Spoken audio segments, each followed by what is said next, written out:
Hello प्यारे बच्चों, आप सभी का स्वागत करता हूं। मैं विशाल भार्गव। अपनी जो कक्षा 12वीं चल रही थी और 12वीं कक्षा के संदर्भ में हमने कल विद्युत द्विध्रुव को पढ़ा, इलेक्ट्रिक डाइपोल को। तो क्या होता है इलेक्ट्रिक डाइपोल, आइए वापस एक बार नजर दौड़ाते हैं। तो माइनस क्यू और प्लस क्यू आवेश थे जो विपरीत थे, और विपरीत आवेशों के बीच की जो दूरी थी वो 2a थी। तो यह एक सिस्टम का निर्माण करता है जिसको हम विद्युत द्विध्रुव इलेक्ट्रिक डाइपोल बोलते हैं। और इन दोनों को मिलाने वाली जो रेखा है, इस काल्पनिक रेखा को मैं अक्ष बोलूंगा, जिसको एक्सिस बोलेंगे। और इसका जो सेंटर पॉइंट है, इस सेंटर पॉइंट से जो निकलने वाली इसके अभिलंब, इसके परपेंडिकुलर जो रेखा होती है, इसको हम निरक्ष इक्वेटोरियल लाइन बोलेंगे, इक्वेटोरियल लाइन। और इस बिंदु पर मुझे E फाइंड आउट करना है, जो अपन अभी फाइंड आउट करेंगे। तो सबसे पहले मैं अक्ष के संदर्भ में फाइंड करूंगा, उसके बाद में मैं निरक्ष पे ज्ञात करूंगा। तो आइए देखते हैं अपन लोग अक्ष और निरक्ष को, ठीक है। ओके, तो हम सबसे पहले अक्ष पर ज्ञात करने वाले हैं विद्युत क्षेत्र। तो चलो देखते हैं अक्ष पे। तो विद्युत द्विध्रुव के हेडिंग क्या होगी? विद्युत द्विध्रुव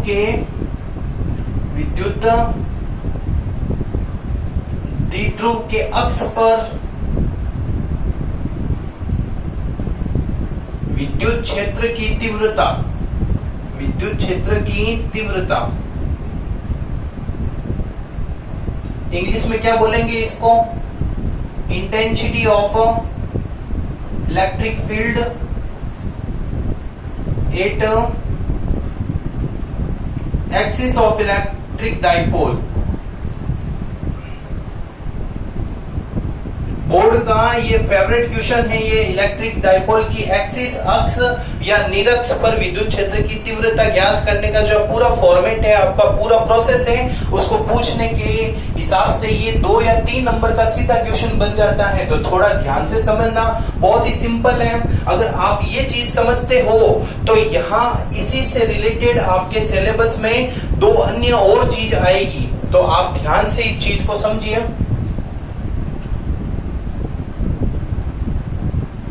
यहां पर मैं एक विद्युत द्विध्रुव बना देता हूं, माइनस क्यू और प्लस क्यू के। यहां पर ये विद्युत द्विध्रुव बना दिया मैंने। थोड़ा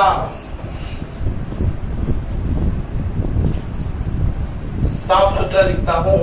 ये माइनस क्यू है और यहाँ पर प्लस क्यू रखा हुआ है, और इसका जो सेंटर पॉइंट है O, और इस सेंटर पॉइंट से स्मॉल r दूरी पर, इस सेंटर पॉइंट से स्मॉल r दूरी पर एक बिंदु स्थित है P, जिस पर मुझे इलेक्ट्रिक फील्ड यहाँ पर फाइंड आउट करना है। तो मैं जानता हूं कि इन दोनों के बीच की जो दूरी होती है वो 2a होती है। तो 2a होती है, और तो ये O यदि सेंटर पॉइंट है तो ये जो डिस्टेंस है वो कितनी हो जाएगी? a हो जाएगी। और ये डिस्टेंस a होगी और ये भी a हो जाएगी। तो यहाँ पर हमने एक चित्र का निर्माण किया।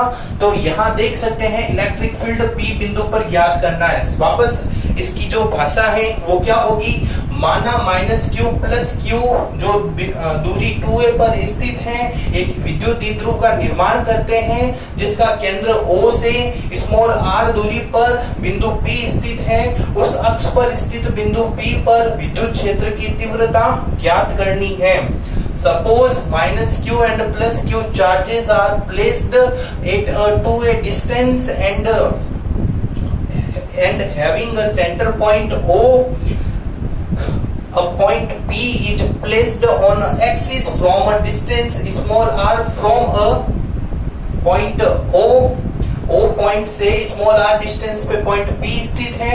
We have to find the value of intensity of electric field at a point P बिंदु पर हमें इलेक्ट्रिक फील्ड की इंटेंसिटी फाइंड आउट करनी है। देखो पीडीएफ में मिल जाएगा, आप टेंशन मत लीजिए। आप लिखने से बेहतर है मेरी बातों को समझने का प्रयास करो। ये सारी चीज जो है वो आपको पीडीएफ में मिलेगी।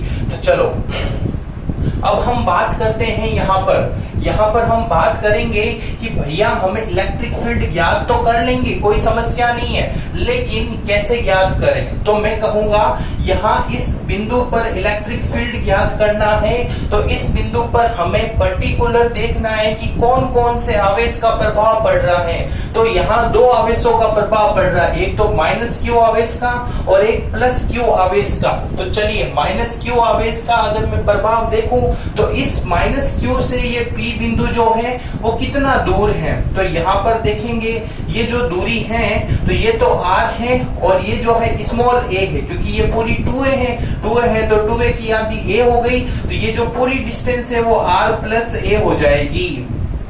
और इसके कारण जो विद्युत क्षेत्र होगा वो अंदर की तरफ होगा। अंदर की तरफ क्यों होगा? क्योंकि ये माइनस है और माइनस के लिए विद्युत क्षेत्र रेखाएं हमने कल पढ़ा कि माइनस के लिए तो आती है, प्लस के लिए जाती हैं। तो इसके लिए तो आएगी तो जिसकी दिशा जो होगी वो इस डायरेक्शन में होगी, माइनस पी कैप की तरफ, क्योंकि यहाँ पर ये पी तो इस डायरेक्शन में है, पी जो है विद्युत द्विध्रुव आघूर्ण की दिशा जो माइनस क्यू से प्लस क्यू की ओर होती है।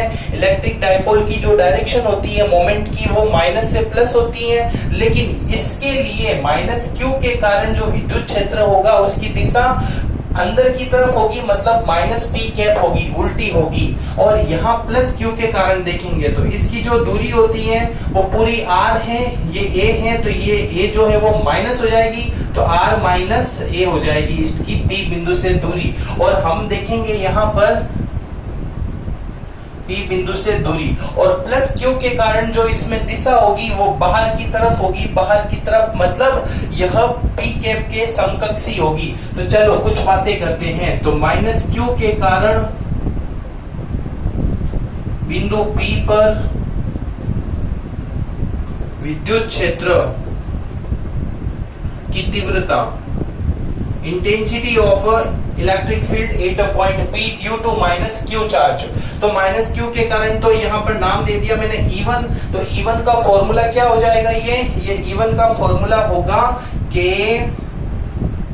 Q upon R square. लेकिन यहाँ देखेंगे R नहीं लिखना है, यहाँ पर माइनस Q और P बिंदु के बीच की जो डिस्टेंस है उसको लिखना है। तो R स्क्वायर की जगह R प्लस A का होल स्क्वायर हो जाएगा। और हम देख सकते हैं कि यहाँ पर जो डिस्टेंस है वो 1r प्लस a का होल स्क्वायर हो गया, और इसकी जो दिशा होगी वो दिशा आरी होगी। आरी का मतलब माइनस है ना, तो आएगी तो इस डायरेक्ट, ऐसे तो पी कैप है तो ऐसे क्या होगा? माइनस पी कैप, तो इसकी जो डायरेक्शन होगी वो माइनस पी कैप होगी। तो आप समझने का प्रयास करना, पी कैप जो होता है उसकी दिशा माइनस क्यू से प्लस क्यू की तरफ होती है, लेकिन ये माइनस का है ना, माइनस का है तो विद्युत क्षेत्र रेखाएं तो आती है तो यहाँ बिंदु स्थित है कोई, तो उसके संदर्भ में तो आ रही है, लेकिन पी कैप की डायरेक्शन जाना होता है और इसकी डायरेक्शन आ रही है, तो यहाँ पर माइनस ले लिया। लेकिन सपोज दैट कि ये प्लस होता तो प्लस के केस में क्या होता है? जाती है, और बिंदु ये है तो यहाँ पर ई की दिशा इधर होगी तो इसकी और इसकी दिशा सेम होगी। तो उस केस में अपन लेंगे, जैसे देखो प्लस क्यू के कारण बिंदु P पर विद्युत क्षेत्र की तीव्रता E2, और इसका फॉर्मूला क्या होगा? KQ upon R plus A नहीं होगा, R माइनस A होगा, क्योंकि प्लस Q और P के बीच की डिस्टेंस R माइनस A है, तो R माइनस A का होल स्क्वायर। इसका जो दिशा होगी वो P कैप के समकक्षी होगी। सर आपने पी कैप क्यों लिखा, वेक्टर क्यों नहीं लिखा? तो बेटा ध्यान रखो, वेक्टर लिख दिया तो फिर ये जो पूरा मैग्नीट्यूड है वो चेंज हो जाएगा। ये तो यूनिट वेक्टर है, यूनिट वेक्टर का मतलब इसका परिणाम एक है, कोई फायदा नहीं होगा, लेकिन दिशा जो है वो मुझे चाहिए, तो इसका तो काम खाली मुझे दिशा बताने का है। तो चलो ये वेक्टर रूप में लिख देता हूं मैं इसको।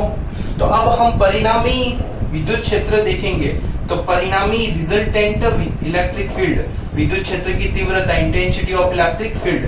तो E का फॉर्मूला जो होगा वो E वेक्टर सुपरपोजिशन के फ्लो से E1 plus E2 vector sum हो जाएगा। सुपरपोजिशन अध्यारोपण का सिद्धांत लगा दिया, पीछे जाओ तो लिख सकते हो। चलो यहाँ पर कि E1 की जगह मैं क्या लिख देता हूँ? KQ upon R plus A का होल स्क्वायर और माइनस पी कैप और यहाँ पर इसकी जगह क्या लिखूंगा के क्यू अपॉन आर माइनस ए का होल स्क्वायर और साथ में पी कैप। तो आप देख सकते हैं यहाँ पर पी कैप कॉमन ले लेता हूं तो यहाँ ये माइनस का टर्म हो जाएगा और ये प्लस की टर्म है, तो माइनस की टर्म को पीछे और प्लस की टर्म को आगे लिखने का प्रयास करता हूँ और के क्यू भी कॉमन ले लेता हूँ।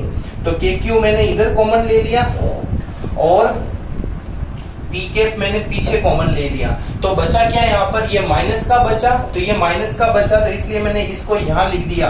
के क्यू तो मैंने कॉमन ले लिया, पी पीछे ले लिया, तो माइनस यहाँ पर ये माइनस और यहाँ आर प्लस ए का होल स्क्वायर और ये जो बचा वो प्लस का बचा, तो के क्यू तो बाहर आ गया, तो यहाँ पर आर माइनस ए का होल स्क्वायर। देखो समझना, यहाँ पर कुछ नहीं किया, पीछे वाले को आगे रखा, आगे वाले को पीछे रखा। क्यों रखा पीछे, क्योंकि ये माइनस का था। अब यहाँ पर इन दोनों का लसअप ले लेते हैं, तो दोनों के लसअप जो आएगा वो कुछ ऐसे आएगा के क्यू और मैंने यहाँ लसअप लिया, तो दोनों अलग अलग है तो दोनों का मल्टीप्लीकेशन ही उसका लसअप होगा, तो आर माइनस ए का होल स्क्वायर और आर प्लस ए का होल स्क्वायर और यहाँ पर पी कैप आ जाएगा। अब इस चीज का भाग इसमें दूंगा तो बचेगा क्या, ये बचेगा, तो यहाँ पर इसका भाग इसमें देने पर आर प्लस ए का होल स्क्वायर ही बचा, माइनस आर प्लस ए का होल स्क्वायर का भाग देने पर क्या बचा, आर माइनस ए का होल स्क्वायर बचा। अब इसको क्या करेंगे, हम ओपन करेंगे, खोलेंगे, तो चलो खोलते हैं। तो इसको जैसे ही आप लोग खोलेंगे तो आपके पास में कुछ ऐसा आएगा, यहां लिख रहा हूं, तो ई वेक्टर बराबर यहाँ पर के क्यू और इसको ओपन किया, तो ऊपर वाले को ओपन किया, तो यहाँ पर ए प्लस बी का होल स्क्वायर क्या होता है, formula A square plus 2ab plus B square और ए माइनस बी के होल स्क्वायर का फॉर्मूला होता है A square minus 2ab plus B square. तो यहाँ पर ए प्लस बी के होल स्क्वायर से खोलेंगे तो R square plus A square plus 2ar, तो यहाँ पर हो जाएगा R square plus A square plus 2ar, ये आ गया आपका माइनस। और इस a माइनस बी के होल स्क्वायर को खोलेंगे, देखो यहाँ पर बाहर माइनस है इसलिए मैं डायरेक्ट नहीं खोलूंगा, मैं इसको कोष्टक में ही खोलूंगा। क्यों, क्योंकि बाहर माइनस है, माइनस भी तांडव मचाएगा, यहाँ पर प्लस होता है तो कोई समस्या नहीं होती, तो माइनस के लिए खोलें तो यहाँ पर क्या खुलेगा, ये R square plus A square minus 2ar और ये हो गया बंद और ऊपर हो गया पी कैप। अब नीचे कौन है देखो जरा, नीचे यहाँ पर इसका भी स्क्वायर है और इसका भी स्क्वायर है, तो मैं स्क्वायर थोड़ा कॉमन ले लेता हूँ, दोनों का स्क्वायर कॉमन लूंगा तो कुछ ऐसा बनेगा, R minus A R plus A और इसका होल स्क्वायर। चलो अब क्या करें, आगे चलते हैं, आगे के क्यू की जगह के क्यू हो गया। अब ऊपर वाले को थोड़ा और विस्तार करो, A square plus B square plus 2ar। अब इस माइनस इस वाले कोष्टक को खोलो, इस कोष्टक को खोलोगे तो इस कोष्टक के बाहर माइनस है, तो ये जो अंदर वाली सभी राशियों के चिन्ह जो है वो परिवर्तित हो जाएंगे, मतलब प्लस तो माइनस बन जाएगा और माइनस प्लस बन जाएगा, तो ये प्लस का आर स्क्वायर माइनस का R square minus A square, लेकिन ये माइनस का 2ar प्लस का 2ar हो जाएगा, तो प्लस का 2ar और पी कैप तो है ही है और अपॉन में। बेटा मेरी स्पीड थोड़ी फास्ट है तो आप इस चीज को 2 बार देखना, क्योंकि हमें फिजिक्स अगर पढ़नी है तो हमारी जो रफ्तार होनी चाहिए वो चील की रफ्तार के समान होनी चाहिए, तभी हम सक्षम हो पाएंगे। चलो नीचे वाला देखो, आर माइनस ए और आर प्लस है, एक बार प्लस में एक बार माइनस में। आपने बचपन में फॉर्मूला देखा होगा, A minus B into A plus B बराबर A square minus B square, तो यहाँ पर वही केस चलेगा, तो R square minus A square हो गया और इसका होल स्क्वायर। अब आप देख सकते हैं ऊपर वाले को, ये जो आर स्क्वायर है और ये आर स्क्वायर ये कैंसिल हो रहा है, ये प्लस का ए स्क्वायर ये माइनस का ए स्क्वायर ये भी कैंसिल हो रहा है, और यहाँ पर 2ar और 2ar 4ar हो गया। तो मैं इसको थोड़ा अच्छे से लिखता हूं, तो ई बराबर ई वेक्टर बराबर K Q into 2ar into 2 P cap upon R square minus A square whole square. अब आप देख सकते हैं यहाँ पर मैंने क्या किया है, इसको मैंने गुणा नहीं किया है, इसको मैंने डायरेक्ट लिख दिया है 2 से। क्यों लिखा ये 2, क्योंकि मैं जानता हूं एक चीज को, पी वेक्टर को, पी वेक्टर बराबर क्या होता है, पी वेक्टर बराबर होता है q इंटू 2a। आपने कभी देखा है पी वेक्टर बराबर क्या होता है? विद्युत द्विध्रुव आघूर्ण, विद्युत द्विध्रुव आघूर्ण। लास्ट की क्लास में देखा होगा P बराबर होता है Q इंटू 2A। तो यहाँ पर P बराबर, इसकी जगह मैंने Q इंटू 2A लिख दिया, तो यहाँ पर फॉर्मूला बन जाएगा, क्या बनेगा? E वेक्टर बराबर K और Q इंटू 2A की जगह मैंने लिख दिया P, और P को मैंने P कैप से गुणा किया तो P वेक्टर बन जाएगा। तो अब ये हटेगा और यह इसकी जगह आ जाएगा P वेक्टर, और वेक्टर आ गया, साथ में कौन एक्स्ट्रा है? ये 2 और R एक्स्ट्रा है, तो ये 2 और यहाँ पर R अपॉन में R square minus A square का होल स्क्वायर। अब मैं एक चीज बोलने जा रहा हूँ, ध्यान से सुनना, बहुत ही इंपॉर्टेंट चीज है और ये बहुत ही काम की है। द्विपद प्रमेय, बाइनोमियल थ्योरम। मैथ वाले बच्चों को तो समझ में आ जाएगी ये थ्योरम, बायो वाले बच्चों के थोड़ी समस्या उत्पन्न कर सकती है, तो आप थोड़ा ध्यान से देखना। कुछ खास नहीं है, बस आपको कंसेप्ट ध्यान रखना है कि यदि मैं बोलता हूं कि यदि R का मान जो है वो A से बड़ा है, इसका मतलब क्या हुआ कि R का मान जो है वो A से बहुत बड़ा है, बहुत बड़ा है, तो उस केस में R स्क्वायर जो है R square minus A square, मतलब मैं ये बोलता हूं कि ये R जो है वो तो है इतना और A जो है वो इतना। अगर मैं इसका स्क्वायर करूं तो इसका स्क्वायर करता हूं और उसमें से एक के स्क्वायर को घटाता हूं, तो इसके मान में कोई ज्यादा विशेष फर्क पड़ेगा? नहीं पड़ेगा, मतलब कि घटाने और या से कोई फर्क नहीं पड़ेगा। तो वही चीज जो है वो सेम हो गई। तो यहाँ पर R square minus A square को घटाने से कोई विशेष फर्क नहीं पड़ता है, ये वैल्यू तो लगभग R स्क्वायर के ही बराबर आती है, होता है। और कोष्टक में लिख देंगे ये क्या, कौन सा प्रमेय था? द्विपद प्रमेय से। आज आपको बात समझ में आ रही होगी। मैं कह रहा हूं R का मान बहुत बड़ा है A से, तो उस केस में क्या होगा कि R स्क्वायर में से A स्क्वायर को घटाने से कोई फर्क नहीं पड़ेगा, ये वैल्यू लगभग R स्क्वायर के ही बराबर आती है। तो यहाँ पर इस चीज की जगह मैंने R स्क्वायर लिख दिया, तो फॉर्मूला कुछ ऐसा बन गया। तो E वेक्टर बराबर, ये 2 आगे भेज देता हूं, तो 2K P vector into R upon में R स्क्वायर की जगह R square minus A square की जगह ये हो गया, तो R स्क्वायर का होल स्क्वायर। तो इसको थोड़ा अच्छे से लिखूं तो 2K P vector R upon यहाँ पर R की घात 4, ये ऊपर R ये कटेगा तो R की घात 3 बच जाएगी। तो E वेक्टर का सूत्र आ गया आपके पास में, क्या आ गया? E अक्षीय, अक्ष पर है ना ये बिंदु, तो ये E अक्षीय पे फॉर्मूला क्या आया आपके पास में?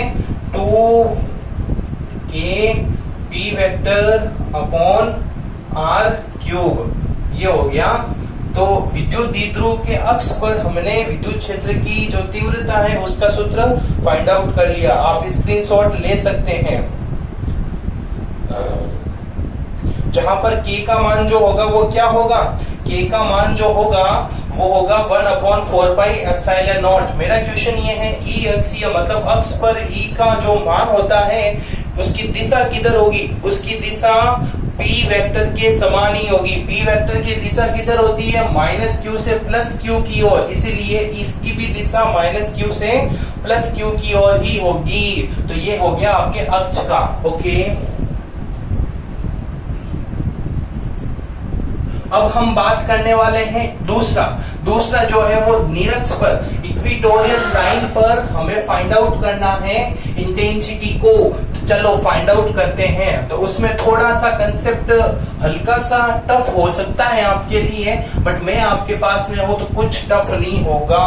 तो ध्यान से सुनना। विद्युत द्विध्रुव के निरक्ष पर विद्युत क्षेत्र की तीव्रता, intensity of electric field at equatorial line of electric dipole. चलो डायग्राम बनाते हैं। तो इसका डायग्राम थोड़ा ध्यान से समझने का प्रयास करना। मैं यहां बनाता हूं इसका डायग्राम। तो ये देखिए, ये तो है आपका माइनस Q आवेश और यहाँ पर है आपके प्लस Q आवेश। ठीक है बच्चों, तो यहाँ एक तो है माइनस Q आवेश, एक है प्लस Q आवेश, और इसके सेंटर जो इनके दोनों के बीच की जो दूरी है वो 2a है, और इसका सेंटर O है। इस O पर ये जो है वो निरक्ष है, और इस निरक्ष पर एक कोई बिंदु यहाँ पर स्थित है P बिंदु, और इस P बिंदु की जो इस सेंटर से डिस्टेंस है वो है स्मॉल r, और इस बिंदु P पर मुझे E ज्ञात करना है। चलो कोई दिक्कत नहीं है, ज्ञात कर लेंगे। तो हमें पता है कि इस P बिंदु पर E ज्ञात करना है, तो आपको क्या करना पड़ेगा, पहले -q फिर +q, दोनों की वजह से जो विद्युत क्षेत्र है उनको निकालो, फिर उनका वेक्टर सम कर दो, सदिश योग कर दो। चलो करते हैं। तो -q के कारण ये ऐसे लाइन ड्रॉ करेंगे, तो -q के कारण जो विद्युत क्षेत्र होगा वो कैसे होगा, तो माइनस क्या बोलता है, माइनस में आता है प्लस में जाता है, तो विद्युत क्षेत्र जो इसके कारण होगा वो आ रहा होगा, मतलब ऐसे होगा। तो ये जो है वो है E1। तो E1 की दिशा कुछ ऐसी है, आ रही है। और अगर मैं +q के कारण देखूं तो +q के कारण +q के कारण अपन को देखना है, तो इस +q के कारण अपन देखेंगे तो यहाँ पर +q के कारण E2 ये जा रहा होगा। क्यों? क्योंकि प्लस में तो जाता है, विद्युत क्षेत्र रेखाएं देखी थी ना, प्लस में तो जाती है और माइनस में आती है, तो कुछ ऐसा होगा। अब इन दोनों का वेक्टर सम करना है, वेक्टर सम कर लेंगे, लेकिन यहाँ प्रॉब्लम ये है दिशा की, दिशा को कैसे जोड़ेंगे। तो हम इस केस में, अगर इस केस को समझने के लिए हमें घटक लेना पड़ेगा। अब घटक वाला टॉपिक क्या होता है, तो 11वीं कक्षा में आपने पढ़ा होगा, नहीं पढ़ा है तो मेरे एक नया बादल आज बन रहा है, उस बादल को अपने दिमाग के अंदर बारिश करवा देना। तो कौन सा बादल है, देखिए। तो यदि मैं बोलता हूं कोई भी बिंदु है, इस बिंदु पर मैंने कोई भी राशियां दे दी, जैसे कि ये बिंदु है, तो ये बिंदु मैंने कोई दे लिया, और इस बिंदु पर एक भाई साहब A सदिश है, और ऐसे ही एक भाई साहब ये B सदिश है। तो इन A सदिश और B सदिश दोनों को इस बिंदु पर जोड़ना है। तो मैं कैसे जोड़ूंगा, तो मैं इसको जोड़ने के लिए मुझे इसके घटक लेने पड़ेंगे पहले, तो घटक लेना बहुत ही इंपॉर्टेंट है। तो चलो घटक लेते हैं। तो यह जो A सदिश है वो x के साथ में सपोज दैट कि थीटा का कोण बनाता है, तो ये A सदिश x के साथ में थीटा का कोण बनाएगा। तो इस A के घटक में लूंगा x और y के रूप में। तो जिस साइड में थीटा होता है उस साइड में कोस आता है, जिस साइड में थीटा नहीं होता है उस साइड में साइड आता है, साइन आता है। तो यहाँ पर a का x दिशा में जो घटक होगा, यहाँ पर ही तो थीटा है, तो यहाँ पर कौन आ जाएगा, a सदिश कोस थीटा, और इस साइड में थीटा नहीं था तो यहाँ पर आएगा a साइन थीटा। तो ये a के घटक ले लिए, कंपोनेंट ले लिए, घटक कंपोनेंट। अगर कोई पूछे कि भाई A का x दिशा में कंपोनेंट घटक क्या होगा, तो A cos थीटा। A का y दिशा में कंपोनेंट या घटक क्या होगा, A sin थीटा। इसी प्रकार यदि B का बोलो तो ये एंगल जो है वो फाई एंगल है, या ये एंगल फाई नहीं होकर ये वाला एंगल है वो फाई एंगल है। तो अब मुझे बताओ B का कौन सा घटक, x घटक क्या होगा, y घटक। तो मुझे देखो ये y घटक है, तो डायरेक्शन ऐसे है तो नीचे की तरफ होगी, उल्टी होती तो ऊपर की तरफ जाती है इसकी दिशा। तो यहाँ देख सकते हैं कि B का फाई घटक जो है वो क्या आ जाएगा, यहाँ पर एंगल जो फाई है ना यहाँ है, तो y घटक होगा B cos फाई। देखो कोस क्यों लिखा, क्योंकि यहाँ पर कोण था, कोण के साइड वाला कोस ही होता है, और दूसरा वाला जो होगा वो क्या होगा, B sin फाई।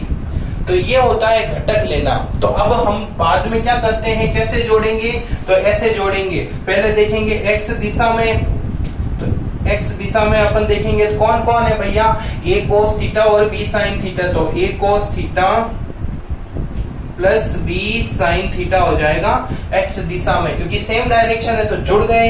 लेकिन y दिशा की बात करूं तो y दिशा में क्या हो जाएगा, यहाँ पर y दिशा में ये ऊपर की ओर है और ये नीचे की ओर है, तो डायरेक्शन अलग है, तो ऊपर वाले को प्लस तो a sin थीटा, माइनस नीचे वाले को माइनस तो e b cos थीटा, ये अपन बोल देंगे। तो ये है कुछ घटक लेने का प्रोसेस। तो थोड़ा देख लीजिएगा, स्क्रीनशॉट ले लेना। तो घटक कैसे लेते हैं, मेन मुद्दा ये है, घटक ऐसे लेते हैं कि थीटा वाला तो कोस बनेगा और कोण वाला कोस बनेगा, दूसरा वाला साइन बनेगा। तो यहाँ पर भी कुछ हम ऐसा ही करने वाले हैं। तो चलो तो हमने यहाँ पर देखा कि E1 और E2 की जो दिशा है वो अलग है, दोनों सदिश हैं, इसलिए मुझे यहाँ घटक लेने पड़ेंगे। तो इस P बिंदु पर मैंने दो डायरेक्शन बनाई, एक तो यहाँ पर ये एक्स दिशा या फिर क्षैतिज दिशा जिसको बोलते हैं हॉरिजॉन्टल, क्षैतिज दिशा, हॉरिजॉन्टल डायरेक्शन, और ये जो खड़ी दिशा है इसको बोलते हैं ऊर्ध्व दिशा, वर्टिकल डायरेक्शन, और ये है हॉरिजॉन्टल डायरेक्शन। तो चलो घटक लेते हैं। तो अब मैं एक बात पूछता हूं कि ये जो कोण है ना, ये कोण आपका थीटा है। ये कोण, कौन सा कोण? जो Q से उधर जा रहा है, ये जो एंगल है वो आपका थीटा है। तो क्या ये क्षैतिज रेखा इसके समानांतर है? तो यहाँ Z अल्टरनेट एंगल का कोण बन रहा है, तो एकांतर कोण के कारण ये भी क्या हो जाएगा आपका थीटा। तो ये थीटा होगा। तो अब मेरी बात को थोड़ा ध्यान से समझने का प्रयास करना। ये कोण थीटा है, अब ये कोण थीटा है तो ये भी कोण थीटा ही होगा। क्यों होगा थीटा? क्योंकि ये डिस्टेंस a, ये भी a, ये r सेम, ये दोनों के लिए सेम। तो यहाँ पर दो रेखा, ये 90 डिग्री का, ये 90 डिग्री का, ये दोनों ट्रायंगल जो है वो तो सेम ही ट्रायंगल है। मतलब ये थीटा तो ये भी थीटा, और ये थीटा तो ये भी थीटा, क्योंकि यहाँ पर भी तो उल्टा Z बन रहा है, और ये थीटा तो ये भी थीटा है। क्यों है ये थीटा? क्योंकि ये अल्टरनेट एंगल है। अल्टरनेट एंगल समझते, सॉरी ये वर्टिकल अपोजिट एंगल है, ये दोनों शीर्षाभिमुख कोण है, इसलिए ये थीटा थीटा हो गए, और ये जो है वो एकांतर कोण के कारण थीटा हो गया। ये दोनों थीटा क्योंकि ये सेम ट्रायंगल है। चलो, तो E1 का मुझे यहाँ पर लेना है कंपोनेंट। तो E1 का ये वाला कंपोनेंट लूंगा तो देखो थीटा की वो साइड वाला ही है ना, तो इसको बोलेंगे E1 कोस थीटा, और ये जो कंपोनेंट होगा नीचे की तरफ, और इसका नाम होगा E1 साइन थीटा। तो देखो मैंने E1 का कंपोनेंट ले लिया। उसी प्रकार अब मैं किसका कंपोनेंट लूंगा? E2 का कंपोनेंट। तो E2 का कंपोनेंट लूंगा तो यहाँ पर नीचे की ओर क्या आएगा? थीटा वाली साइड ही है ना, तो E2 कोस थीटा, और ये ऊपर वाला जो होगा वो क्या होगा? E2 sine theta. तो मैंने दोनों साइड में कंपोनेंट ले लिए हैं। चलो अब आगे चलते हैं। अब मैं एक बात पूछता हूं आपको, मेरी बात को ध्यान से समझना। ये आपको मैं ये पूछूं कि कोई भी मैं जैसे एक त्रिभुज ले लेता हूं, सपोज दैट कि ये मैंने क्या ले लिया? त्रिभुज ले लिया। ये जानता हूं मैं ये 90 डिग्री का कोण बना रहा है, और ये जो दूरी है वो है स्मॉल a, और ये जो दूरी है वो क्या है? ये जो डिस्टेंस है वो क्या होगी आपकी? Small r। तो यहाँ पर ये लंब है, थीटा ये है, तो ये लंब है, परपेंडिकुलर ये आधार है, तो कर्ण क्या होगा? लंब स्क्वायर प्लस आधार स्क्वायर का रूट।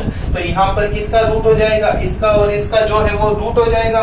रूट होने पर यहाँ पर वैल्यू जो है वो लंब स्क्वायर प्लस आधार स्क्वायर के तहत कैसे आएगी? r square plus a square. तो यहाँ पर ये वैल्यू जो है वो भी r square plus a square है, और ये जो वैल्यू है वो भी r square plus a square है। पाइथागोरस प्रमेय लगाकर किया, आप समझदार हो इसलिए मैंने यहाँ पर ही कर दिया। तो पाइथागोरस प्रमेय से नोट्स में अलग से किया हुआ है, तो आपको चिंतित नहीं होना है, आपको बस ध्यान रखना है कि ये वैल्यू है। तो अब मुझे एक चीज पूछनी है आपसे कि चीज को समझने की कोशिश करना। मैं बोलता हूं कि दिशा के हिसाब से मुझे चलना पड़ेगा, तो पहले ऊर्ध्व दिशा में। तो इसकी जो थ्योरी है वो तो समझ में आ गई कि भाई -q + q दो विद्युत द्विध्रुव का निर्माण करते हैं, जिसके केंद्र O से स्मॉल r दूरी पर बिंदु P स्थित है, जिस पर हमें विद्युत क्षेत्र की तीव्रता ज्ञात करनी है। -q के कारण बिंदु P पर विद्युत क्षेत्र की तीव्रता E1 है, जिसका क्षैतिज घटक तथा ऊर्ध्व घटक क्रमशः E1 cos थीटा व E2 sin थीटा है, तथा +q आवेश के कारण जो उत्पन्न विद्युत P पर विद्युत क्षेत्र की तीव्रता E2 है, जिसका क्षैतिज घटक व ऊर्ध्व घटक क्रमशः E2 cos थीटा व E2 sin थीटा है। ये तो हो गई आपकी थ्योरी। देखो थ्योरी जो है वो हमारे खुद को बनाने आनी चाहिए। अगर थ्योरी बनानी आपको नहीं आती है तो फिर बेटा थ्योरी कोई याद करने वाली चीज नहीं है, तो ये तो आपकी समझ होती है। ये चीज जरूर समझना पड़ेगा, इसको समझ लिया तो थ्योरी ऑटोमेटिक याद हो जाएगी। चलो आगे चलते हैं। तो बात करते हैं ऊर्ध्व दिशा में। ऊर्ध्व दिशा में जिसको इंग्लिश में क्या बोलेंगे? In vertical direction. Vertical direction ठीक है। तो वर्टिकल डायरेक्शन में आप देख सकते हैं कि नीचे की तरफ जो है वो E1 sin थीटा है, ऊपर की तरफ E2 sin थीटा है। तो ये दोनों डायरेक्शन में अपोजिट है, तो एक दूसरे के बराबर होंगे। तो यहाँ पर E1 sin थीटा बराबर E2 sin theta. sin theta से sin थीटा कैंसिल हो गया, तो फाइनल ने इसने मुझे एक चीज दे दी। वो क्या दे दी? E1 और E2 ये दोनों आपस में क्या होंगे? बराबर होंगे। तो E1 E2 बराबर होंगे। थोड़ा मैं ऐसे लिख देता हूं क्योंकि बोर्ड हमारा छोटा है, तो उसके हिसाब से अपन को ये डेरिवेशन थोड़ा लेंथी हो सकता है, तो बोर्ड को थोड़ा सही तरीके से यूज करना पड़ेगा। तो यहाँ पर थीटा से थीटा sin थीटा से कैंसिल हो गया, तो बचा क्या? E1 और E2। तो E1 E2 और इसका जो अदिश राशि में सूत्र होगा वो क्या होगा आपके हिसाब से? K Q, क्योंकि देखो दोनों में तो Q है, अदिश बोल रहा हूँ, दिशा का कोई मतलब नहीं है, आ रही है या जा रही है कोई फर्क नहीं पड़ता क्योंकि अदिश है। तो K Q upon R square. अब R क्या होगा? R जो होगा उस आवेश से उस बिंदु के बीच की दूरी। तो यहाँ पर इस आवेश से बिंदु के बीच की दूरी क्या है? ये है, या फिर इस आवेश से बिंदु के बीच की दूरी ये है। दोनों दूरियां जो है वो समान है, तो क्या होगा? Upon R square plus A square का होल स्क्वायर, क्योंकि R स्क्वायर होता है तो जो दूरी है उसका स्क्वायर कर दिया। तो ये वैल्यू आ गई हमारे पास में ऊर्ध्व दिशा में, कुछ बात आ गई। चलो अब बात करते हैं क्षैतिज दिशा में। क्षैतिज दिशा में इन हॉरिजॉन्टल डायरेक्शन। चलिए हॉरिजॉन्टल डायरेक्शन की बात करते हैं। तो यहाँ पर मुझे बताओ कि हॉरिजॉन्टल डायरेक्शन जो है वो उस डायरेक्शन में है दोनों, मतलब E1 cos थीटा भी उधर है और E2 cos थीटा भी उधर है। लेकिन आपका जो P होता है, P मतलब विद्युत द्विध्रुव आघूर्ण, उसकी दिशा किधर होती है? इलेक्ट्रिक डाइपोल मोमेंट की दिशा -Q से +Q की ओर होती है। लेकिन ये जो E है वो ऐसे जा रहा है, दोनों अपोजिट है, तो इसकी जो दिशा होगी वो विद्युत द्विध्रुव के अपोजिट होगी। वो बाद की बात है, पहले अपन टॉपिक पे आते हैं। तो परिणामी E वेक्टर को कैसे फाइंड आउट करेंगे? दोनों को जुड़ जाएगा, सेम डायरेक्शन है, अपोजिट होता तो मैं बराबर कर लेता, लेकिन यहाँ तो जुड़ेगा तो अपोजिट होता तो माइनस कर लेता, सॉरी। तो यहाँ पर क्या हो जाएगा? E1 वेक्टर या E1 vector cos theta plus E2 vector cos theta, दोनों में cos थीटा आ रहा है। चलिए अब तो मुझे एक बात बताओ, ये E1 वेक्टर और E1 और E2 ये दोनों क्या है? सेम ही तो है, सेम है, तो क्या मैं इन दोनों को जोड़ नहीं सकता? तो मैंने E2 की जगह E1 रख दिया, E2 की जगह E1 रखा, तो फॉर्मूला क्या बन जाएगा? ये भी E1 cos थीटा, ये भी E1 cos थीटा, तो इनको जोड़ूंगा तो 2E1 cos थीटा हो जाएगा। अब मेरी बात को ध्यान से सुनो, मैं डायग्राम वापस बनाता हूँ। ये डायग्राम बना दिया और ये थीटा है और ये 90 डिग्री का कोण है। सामने वाला R है, ये नीचे वाला A है, ये है आपका R square plus A square. अब मेरी चीज ये है, मुझे ये पूछना है कि आपने बचपन में लाल बट्टा कक्का देखा था?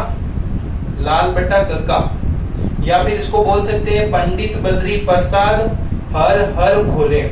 पंडित बद्री प्रसाद हर हर बोले, क्या है ये पंडित बद्री प्रसाद? तो मैं बोलूंगा ये साइन, ये कोस, ये टेन है। मतलब कि अगर मैं बात करता हूं मुझे वैल्यू कोस थीटा की ज्ञात करनी है, तो कोस थीटा बराबर क्या होता है? आधार बटा कर्ण। कोस थीटा इक्वल्स टू क्या होता है? Base upon hypotenuse. आपको पता है ये तो है आपका आधार और ये हाइपोटेनियस कर्ण है, ये तो बेस है और ये क्या है? कर्ण। तो कोस थीटा की जगह मैं क्या लिख सकता हूँ? यहाँ पर कोस थीटा की जगह आधार क्या है? A अपॉन कर्ण क्या है? Root R square plus A square. ये वैल्यू मैं कोस थीटा की जगह लिख देता हूँ। तो चलो अपन E की वैल्यू फाइंड आउट करेंगे। तो कैसे करेंगे? E की वैल्यू 2 की जगह तो 2 आ जाएगा, E1 की जगह क्या आ जाएगा यहाँ पर? K Q upon root R square plus A square की पावर 2 और मल्टीप्लाई में कोस थीटा, इस कोस थीटा की जगह मैं क्या लिख सकता हूँ? चूंकि कोस थीटा बराबर अरे क्या हुए root R square plus A square होता है, तो ये मैंने लिख दिया यहाँ पर। तो A upon root R square plus A square, और इसकी होल पावर अगर देखा जाए तो 1 ही है। तो अब चलो आगे चलते हैं। तो मुझे बताओ यहाँ पर Q इंटू 2a। ये क्या होता है, P होता है ना विद्युत द्विध्रुव आघूर्ण, Q इंटू 2a। तो इन दोनों की जगह तो मैं यहाँ पर 2 रखने वाला हूँ। नीचे देख सकते हैं root R square plus A square की पावर 2 है, यहाँ पर root R square plus A square की पावर 1 है। इन दोनों की पावर जो है वो जुड़ जाएगी क्योंकि आधार इनका समान है। तो चलो यहाँ पर कुछ ऐसा बन जाएगा। तो ई वेक्टर बराबर k into 2 into Q into ए।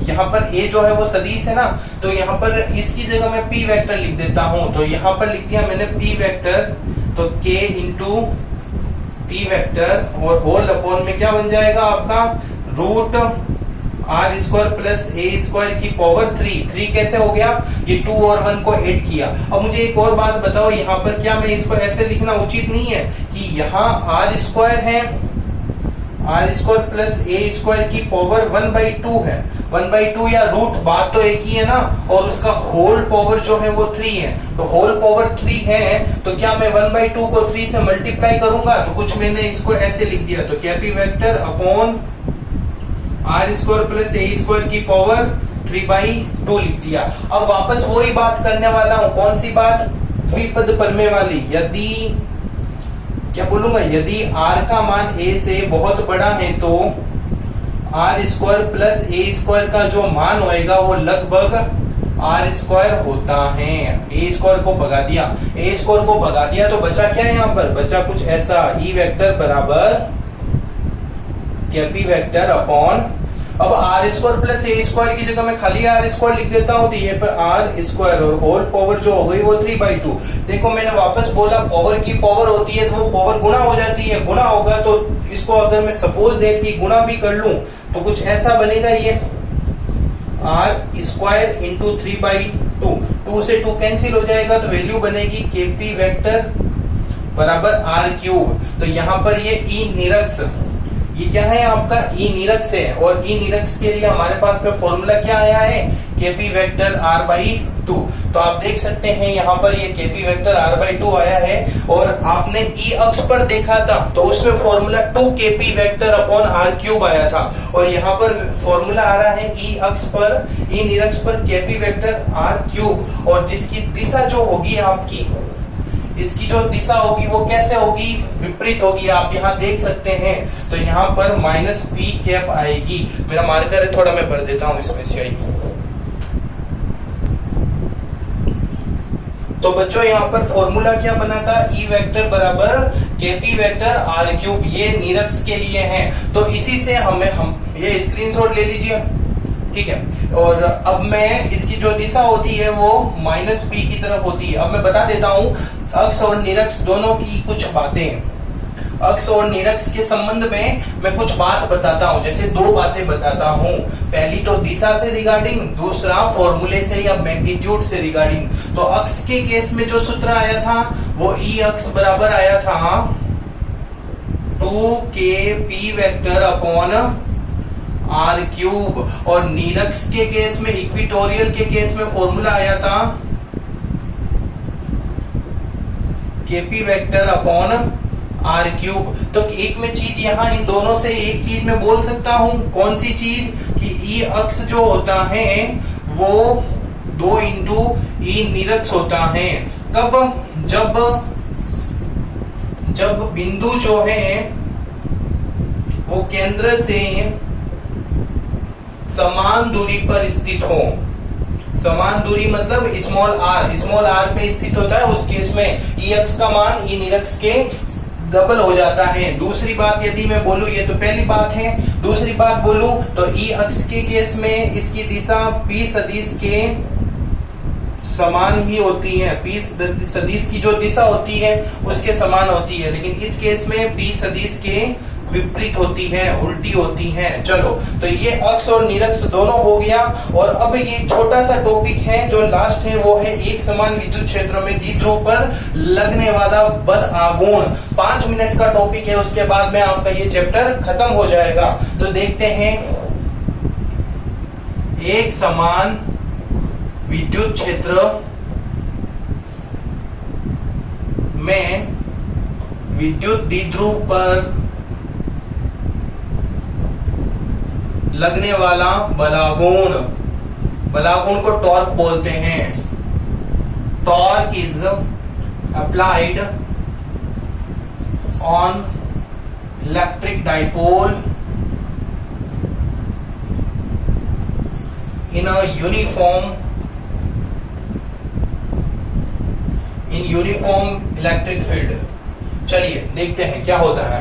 तो मैंने यहां पर एक समान विद्युत क्षेत्र बना दिया। एक समान विद्युत क्षेत्र का मतलब जिसकी दिशा व परिणाम दोनों समान होता है। ये विद्युत क्षेत्र है जिसकी दिशा ई वेक्टर उस डायरेक्शन में है, ठीक है। और यहाँ पर मैंने एक विद्युत द्विध्रुव को रख दिया, जो विद्युत द्विध्रुव -q से +q है, और ये विद्युत क्षेत्र की दिशा के साथ में थीटा कोण बनाता है, जिसका केंद्र यहाँ पर O है। तो मुझे एक बात बताइए, अगर मैं पर्टिकुलर अलग अलग बात करूं तो इस +q को अगर मैं देखूं तो ये प्लस है और इसके ऊपर विद्युत क्षेत्र में ये उपस्थित है, तो इसके ऊपर बल लगेगा नहीं लगेगा? जी हाँ लगेगा। और किस डायरेक्शन में लगेगा? विद्युत क्षेत्र की दिशा में ही लगेगा। अच्छा, ये बल लग रहा है इसके ऊपर इस डायरेक्शन में, ये F। और ये बल कौन सा होगा? ये विद्युत बल होगा। और विद्युत बल का सूत्र क्या होता है? मैंने आपको एक स्टेटमेंट बोला था, यदि कोई q आवेश किसी विद्युत क्षेत्र E में उपस्थित होता है तो उसके ऊपर लगने वाला विद्युत बल का मान F बराबर QE होता है। तो यहाँ पर F दिशा, F बराबर क्या हो जाएगा? QE। ये बल लगेगा +q पर। और -q की बात करें तो इसके ऊपर भी तो बल लगेगा, लेकिन इसका जो बल होगा वो विद्युत क्षेत्र के विपरीत होगा, क्योंकि ये क्या है? माइनस है। तो इसके ऊपर जो बल लगेगा वो कुछ ऐसे लगेगा, F बराबर -QE। तो आप देख सकते हैं यहाँ पर कि मैं अगर परिणामी बल देखो इस केस में, इस पूरे सिस्टम में परिणामी बल को देखना चाहूं तो परिणामी बल देखो आप क्या होगा। तो एक बल तो प्लस में है, एक बल माइनस में है, तो यहाँ पर +QE -QE बराबर 0, मतलब कि कोई बल यहाँ पर नहीं लग रहा है। लेकिन ये जो बल है वो सरेखीय नहीं है, सरेखीय नहीं है, लीनियर नहीं है, एक लाइन में नहीं है। इसी के कारण यहाँ पर एक डाउट आता है कि ये लीनियर नहीं है, तो यहाँ पर 101% कौन होगा? बल आघूर्ण होगा, टॉर्क होगा। तो उस टॉर्क को फाइंड आउट करना है। यदि ये लीनियर होता तो उस केस में बल आघूर्ण भी 0 होता, लेकिन यहाँ लीनियर नहीं है इसलिए बल आघूर्ण तो होगा ही सही। तो यहाँ बल आघूर्ण ज्ञात करने के लिए बल आघूर्ण का सूत्र क्या होता है? तो टॉर्क बराबर होता है सूत्र फोर्स, इसका सूत्र होता है टॉर्क बराबर बल इंटू दोनों बलों के बीच में लंबवत दूरी, फोर्स इंटू परपेंडिकुलर डिस्टेंस। अब देख सकते हैं एक बल तो ये है, दूसरा बल ये है, इन दोनों के बीच में लंबवत न्यूनतम दूरी जो है वो कुछ ऐसी ये होगी। तो ये डिस्टेंस जो है वो कितनी होगी? तो मुझे एक बात बताओ, ये पूरी डिस्टेंस जो है वो 2a है, क्योंकि आपको पता है ये दूरी जो है वो 2a है। तो इस 2a का ये वाला घटक, मतलब इस 2a का ये वाला घटक क्या होगा आपका? 2a cos थीटा, ये होगा 2a cos थीटा। और ये वाला जो घटक होगा वो 2a sin थीटा। ये वाला और ये वाला तो सेम ही है, तो ये जो दूरी है वो क्या है? 2a sin theta. देखो आपको कंफ्यूज नहीं होना है, मेरे पास में एक और मेथड है इस 2a sin थीटा को फाइंड आउट करने का। थोड़ा आप देखना यहाँ पर ध्यान लगा के। ये मैं बोलता हूं ये कौन है? थीटा। ये कौन? थीटा है, और ये जो है वो 2a है, और ये अपन को फाइंड आउट करना है। चलो कर लेंगे। तो आपने लाल बटा कक्का देखा, तो साइन थीटा बराबर क्या होता है? लंब बटा आधार या लंब बटा कर्ण, परपेंडिकुलर अपॉन हाइपोटेनियस होता है। तो लंब बटा कर्ण होता है। तो बताओ यहाँ पर इस केस में परपेंडिकुलर कौन है जो फाइंड आउट करना है? ये परपेंडिकुलर फाइंड आउट करना है। हाइपोटेनियस कर्ण कौन है? यहाँ पर 2a है, ये 2a है। तो फाइंड आउट करना है उसको, बराबर क्या हो जाएगा? 2a को मल्टीप्लाई करूंगा तो 2a sin थीटा। तो इसकी जगह मैंने क्या लिख दिया यहाँ पर? 2a sin theta. आप देख सकते हैं यहाँ पर। चलो तो बल क्या है आपके पास में? QE। तो बल आघूर्ण ज्ञात करें, चलो करते हैं। बल आघूर्ण, चूंकि बल आघूर्ण सदिश राशि है तो इसलिए यहाँ पर टॉर्क आएगा वेक्टर। टॉर्क वेक्टर बराबर क्या आ जाएगा? F की जगह क्या आएगा? बल की जगह आएगा QE। तो QE वेक्टर और मल्टीप्लाई में लंबवत दूरी आपकी क्या है यहाँ पर? 2a sin theta. तो 2a sin थीटा। आपको पता है P वेक्टर को जानते हो आप? P वेक्टर बराबर क्या होता है? Q इंटू 2a, और ये जो 2a है ना वो वेक्टर आएगा क्योंकि ये तो न्यूनतम दूरी है। तो यहाँ पर P वेक्टर बराबर Q इंटू 2a, तो मैं इस Q और 2a की जगह P वेक्टर लिख सकता हूँ। तो टॉर्क बराबर हो जाएगा P vector E cross vector, और साथ में आ जाएगा साइन थीटा। अब ये साइन थीटा ये जो है वो कौन सा गुणनफल है? सदिश गुणनफल है, सदिश या क्रॉस गुणनफल है। अब ये सदिश या क्रॉस गुणनफल होता है, इस एक और होता है अदिश या डॉट गुणनफल। क्या होता है? सदिशों का गुणा पढ़ेंगे, 11वीं कक्षा में पढ़ा होगा तो उसमें आपने देखा होगा। तो इसको आप कैसे लिख सकते हैं? ये क्रॉस मल्टीप्लीकेशन है, तो टॉ वेक्टर बराबर फॉर्मूला आ जाएगा, ये वेक्टर फॉर्म में नहीं है, मैग्नीट्यूड फॉर्म में, तो P क्रॉस E वेक्टर। तो ये सूत्र आ गया। तो हमारे पास में देखो, आपको एक फाइनली फॉर्मूला लिखूं तो मेरे पास में बल आघूर्ण का सूत्र आता है P क्रॉस E वेक्टर, जिसको अगर मैं ओपन करूं तो कैसे कर सकता हूं? P E साइन थीटा, इस रूप में ओपन कर सकता हूं। अब देख लेते हैं कुछ विशेष परिस्थितियां।